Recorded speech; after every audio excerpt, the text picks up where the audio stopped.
అనుమతులు గోరంతంటండి, వ్యాపారం మాత్రం కొండంత. ప్రతిరోజు లక్షల్లో వ్యాపారం, నాయకులకు పర్సంటేజ్లు, అధికారులకు లంచాలు, ప్రభుత్వానికి గండి కొడుతున్న మైనింగ్ అధికారులు. మైనింగ్ లెక్కలు ఎవరికి అర్థం కావని అక్రమ దందా. ఎక్కడిది?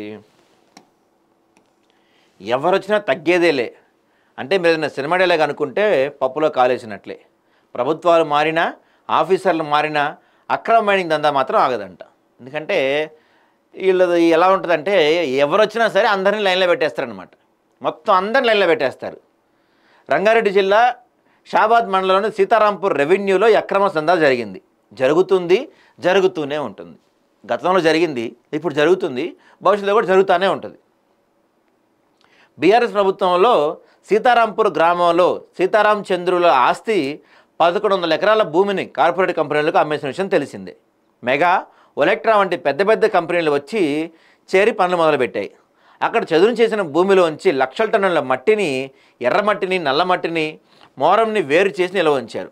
అక్కడ మట్టిని తొలగిస్తే ప్రభుత్వానికి ఆదాయం కలగాలి, కానీ అక్కడ స్థానికంగా ఉన్న నాయకులకో, మైనింగ్ అధికారులకో, మట్టిని తరలిస్తున్న ముడలకో కాసుల పంట పండింది. ఇది ఎలా సాధ్యమవుతుంది? మరి సహజంగా అక్కడి నుంచి మట్టిని తరలిస్తుంటే ఇప్పుడు అక్కడ ఏం చేస్తున్నారు? లక్షల టన్నుల ఎర్రమట్టి కానీ, నల్లమట్టి కానీ, మోరను కానీ వేరు చేసి పంపిస్తున్నారు. మరి ఇంత మైనింగ్ జరుగుతుంది, ప్రభుత్వానికి ఆదాయం రావాలి కదా. ప్రభుత్వానికి కాకుండా స్థానిక ఉన్న వీళ్ళకి ఎట్లా, మైనింగ్ అధికారులకి, నాయకులకి ఎట్లా ఆదాయం వస్తుంది? ఏం జరుగుతుంది ఇక్కడ? వాస్తవానికి సదరు కంపెనీలోంచి ఎర్రమట్టి కానీ, నల్లమట్టి కానీ, మోరం కానీ తరలించాలంటే కంపెనీల నుంచి మట్టిని తొలగించాలన్న సమాచారం తీసుకొని నాంపల్లికి చెందిన ప్రభుత్వ బ్యాంకులో ఏ మట్టి కావాలో, ఎంత దూరం తరలించాలో చూసుకొని డీడీలు తీసుకుంటారు.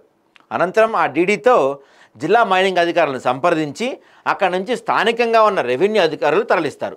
ఇది జరగాల్సిన ప్రాసెస్. యాక్చువల్గా బ్యాంక్ వెళ్ళి, ఎక్కడిది బ్యాంకు, నాంపల్లిలో ఉన్న ప్రభుత్వ బ్యాంక్కి వెళ్ళి ఏ మట్టి కావాలి, ఆ మట్టి ఎక్కడి నుంచి ఎక్కడికి తీసుకెళ్ళాలి, ఆ మొత్తం డీటెయిల్స్ ఇచ్చి డీడీ కడతారనమాట. ఆ డీడీ కట్టిన తర్వాత ఏం చేస్తారు? ఆ డీడీ తీసుకొచ్చి మైనింగ్ అధికారులకు ఇస్తే ఆ మైనింగ్ అధికారులు రెవెన్యూ అధికారులకు చెప్పి వీళ్ళకి ఎక్కడ నుంచి ఏ మట్టి కావాలి, ఎంత కావాలి, ఎక్కడికి పంపించాలో చెప్తారు.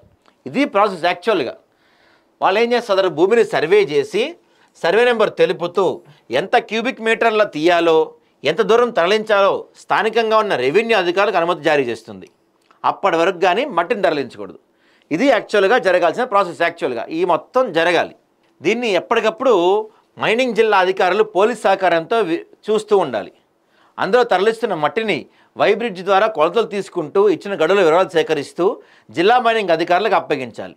లేకపోతే వారి అనుమతులు తొలగిస్తూ వాహనాలపై కేసు చేసి చట్టపరమైన చర్యలు తీసుకుంటారు. ఇది అసలు జరగాల్సిన ప్రాసెస్ అండి. కానీ ఇక్కడ జరుగుతుందంటే తెలుసా? మొత్తం కంప్లీట్ రివర్స్ జరుగుతుంది. ఇక్కడ ఏం జరుగుతుంది చెప్పండి, చూడండి. ఎలాగ అధికారులకు లంచాలు ఇస్తున్నాం కదా, నాయకులకు వాటా ఇస్తున్నాం కదా అని ఇష్టానుసారంగా పట్టపగలే అనుమతులకు మించి మట్టిని తరలిస్తుంటారు. అది ఎలా అంటే, ఒక క్యూబిక్ మీటర్కు తీస్తున్న మట్టిని బట్టి ధర ఉంటుంది. క్యూబిక్ మీటర్లు లేదా హెక్టార్లో తీసుకుంటున్నారు. అందాజాగా ఒక 60 హెక్టార్లకు అనుమతులు తీసుకొని అది కూడా నెల రోజుల గడువులో తరలిస్తారు. అర్థమైందా? 60 హెక్టార్లకు పర్మిషన్ తీసుకుంటారు. అది కూడా ఒక 1 మంత్లో పంపించాలన్నమాట. ఉదాహరణకి వారికి 1000 ట్రిప్పులు అవసరం అనుకోండి. 1000 ట్రిప్పులు అవసరం ఉంటే ఒక 400 ట్రిప్పులకు మాత్రమే అనుమతి తీసుకుంటారంట. అది కూడా తక్కువ కిలోమీటర్ల దూరం తరలిస్తామని, 4 నుంచి 5 ట్రిప్పులు తరలిస్తామని డీడీలు తీసి మొదలు పెడతారు.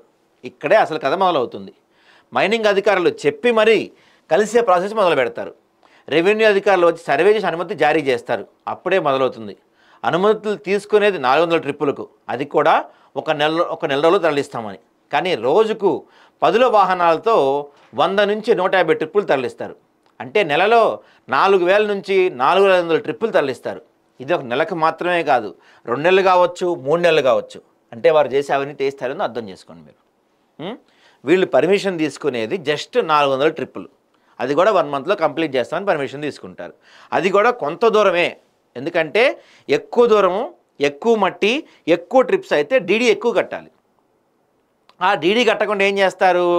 ప్రభుత్వానికి బొక్కబడేలాగా ఆ డీడీ కట్టకుండా 400 ట్రిప్పులు మాత్రమే వేస్తాం, అది కూడా నెలలోనే వేస్తాం, అది కూడా ఇక్కడ నుంచి మహా అయితే ఒక 10 కిలోమీటర్లు 20 కిలోమీటర్ల దూరం తరలిస్తామని చెప్పి డీడీ కడతారు. కానీ ఇక్కడ జరిగేది అంతులేనిది. ఆ రోజు 100 ట్రిప్పులు వేయచ్చు, 200 ట్రిప్పులు వేయచ్చు, ఇంకా అంతకుమించి ఎక్కువ ట్రిప్పులు కూడా వేయచ్చు అనమాట వీళ్ళు. అర్థమైందా? అనుమతులు తీసుకుని ఒక నెలకు మాత్రమే. 19 ఏప్రిల్ 2025 నుంచి 13 మే 2020 వరకు తీసుకొని ఆగస్టులో కూడా కొనసాగిస్తున్నారు. ఈ తతంగం మొత్తం పోలీసులకు తెలిసినా నామమాత్రపు చెకింగ్లు బెదిరింపులు జరుగుతాయి. అంతేకాకుండా ప్రజలంతా చూస్తుండగానే పోలీస్ కానిస్టేబుల్స్ మైన్ నిర్వహించే వ్యక్తి వద్ద నుంచి మామూలు తీసుకుంటూ ఉంటారని ప్రతి ఒక్కరు చెప్తున్నారంట. ఇంకా అందరూ మామూలు తీసుకుంటే ఇంకా అక్కడ జరిగేది ఏముంటుందండి? అందరూ ప్రతి ఒక్కళ్ళు పోలీసులు, రెవెన్యూ అధికారులు, మైనింగ్ అధికారులు అందరూ మామూలు తీసుకుంటుంటే ఇంకా ప్రభుత్వానికి లాభం బ్యాండ్ నుంచి వస్తుంది. అవినీతి జరగాలంటే నాయకులంట ఖచ్చితంగా ఉండాలి. కాబట్టే గత ప్రభుత్వంలో బీఆర్ఎస్కు చెందిన మండల స్థాయి నాయకుడి సహకారం కావాలి. కాబట్టి అధికారులతో పాటు ఒక నాయకుడిని ప్రతి నెల లక్షల్లో వాటా ఇస్తున్నట్టు స్థానికులు చెప్తారు. ఇప్పుడు కాంగ్రెస్ ప్రభుత్వంలో ఉన్న నాయకులకు వాటా ఇవ్వాలి కాబట్టే కొంచెం వాటా పెరుగుతుంది. స్థానిక ఎమ్మెల్యేలకు కూడా వాటా పోతున్నట్టు స్థానికులు చెవులు కొరుక్కుంటున్నారు. చూడాలి ప్రభుత్వాలు సహకరిస్తూ అధికారులు సహకరిస్తూ ఎంతకాలం ఇలాంటి అవినీతి అక్రమమైన మైనింగ్ నడిపిస్తారో. ఇంత మైనింగ్ జరుగుతుంటే ప్రభుత్వానికి లాభం రావాల్సింది పోయి ఎందుకు నష్టం వస్తుందయ్యా, ఎందుకు పెద్ద లాభాలు రావట్లేదంటే ఇక్కడ జరుగుతున్న కథ ఇది. నాట్ ఓన్లీ అధికారులతో పాటు స్థానిక నేతలని, రాజకీయ నేతల్ని అందరినీ మచ్చిక చేసుకొని నిలబెడుతున్నారు.